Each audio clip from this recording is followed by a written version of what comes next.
আমি বানাবো পনিরের নয়া রেসিপি। তো দেখুন আমি এখানে সব কেটে নিয়েছি। তো দেখুন কাঠিটা নিয়ে নিচ্ছি। তো আগে আমি শিমলা মির্চ দিয়ে দিচ্ছি একটা, আমি পনির দিয়ে দিচ্ছি। তো দেখুন সবগুলো করে নিয়েছি। তো আমি এখানে দিয়েছি আদা বাটা,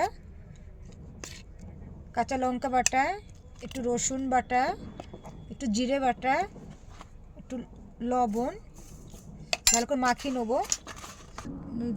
দেখুন সর্ষের তেল দিয়ে দিচ্ছি অল্প একটু, ভালো করে মাখিয়ে নিচ্ছি। সব আমি আতর তেলের গুঁড়ো নিয়েছি, 2 চামচ কর্নফ্লাওয়ার নিয়েছি, লবণ দিয়েছি, জিরে বাটা, রসুন বাটা, আদা বাটা, কাঁচা লঙ্কা দিয়ে দিচ্ছি, ধনে পাতা বাটা দিয়েছি লবণ। এবার মিক্স করে নিচ্ছি সবটা। দেখুন তেল গরম বসিয়ে দিয়ে ব্যাটারটাও রেডি হয়ে গেছে। তো একে একে করে আমি দিয়ে দিচ্ছি।